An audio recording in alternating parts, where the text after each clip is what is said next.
Hello SGD, Sacred Geometry Decoded, but want to have a look. I found some files and thought, okay, I'll make a video about this and look at what's not so well known about the Vikings and the contact with other parts of the world, including the Byzantine and the Islamic world. And so we see a map here, Mediterranean Sea, all the way up to Scandinavia and the Vikings. But we actually need to begin with the Byzantine Empire and the Hagia Sophia in what's now Istanbul, once was Constantinople, finished in 537. Originally was a church. Constantinople was the capital of the Byzantine Empire. The Byzantine Empire, what was left of Rome. So we had the Western Roman Empire centered around Rome or Ravenna. That collapsed 4th century. But the Eastern Empire continued. Rome never really fell with the collapse of Rome. What we had was the Byzantine Empire centered on Constantinople, as in Constantine, the Roman emperor converted to Christianity, and then up to Justinian. And so 537, Hagia Sophia, still a remarkable building, and the Byzantine or Eastern Roman Empire. The solditus, the Roman weights were carried through to the Byzantine Empire. Byzantine was a continuation of the Roman Empire, but it was also the beginning of the Eastern Orthodox Church. So as where Rome was Catholic, the Orthodox Church began with the Byzantine Empire, but we still see a continuation of, for instance, aqueducts, Roman weights and measures, and this technology. And it's because the Byzantine Empire, Eastern Empire continued, they were able to continue with remarkable structures such as this, one of the longest aqueducts ever built, or things such as the Hagia Sophia. This was ancient Roman technology which is inherited from previous civilizations but carried through to the Byzantine Empire. Now we move through to the Umayyad Caliphate. That was the second caliphate with the beginning of the Islamic period in the Middle East. It grew to become an empire, but the Umayyad Caliphate began in the 640s. The capital city was Damascus, and we see a Umayyad dinar, gold dinar, same weight as the solditus of the Byzantine Empire. That brings us to King Offa of Mercia. See the kingdom of Mercia, basically the larger central part of England up to the Welsh border. King Offa, 757 to 796. But he struck a particular coin, and so we see Rex or Regina, king or queen, but Offa Rex, King Offa.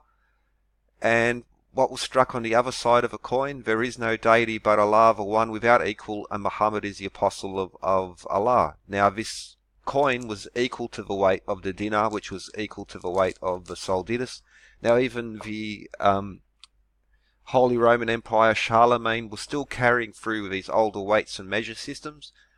But there we see this trade contact from the far away up until now. The empire of, especially the Umayyads' earlier caliphate, carried up to West North Africa, but we do see this coin struck in during the time of King Offa, 757 to 796, and 793.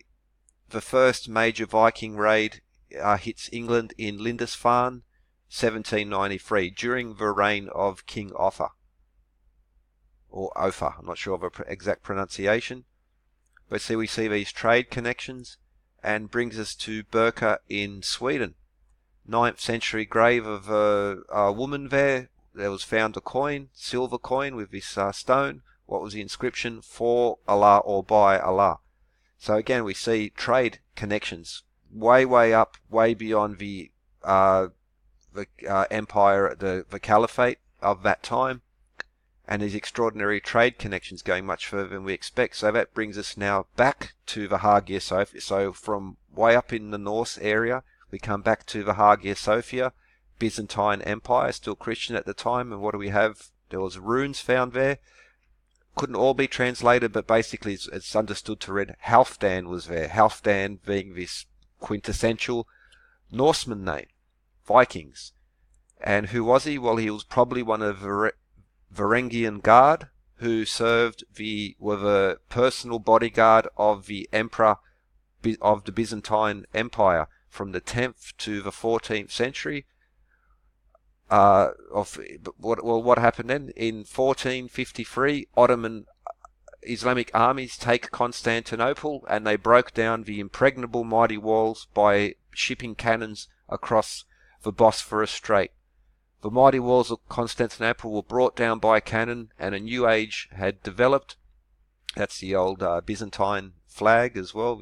And so Constantinople fell, no longer a Byzantine Christian empire, and pretty much it was the end of the classical Norseman Viking period.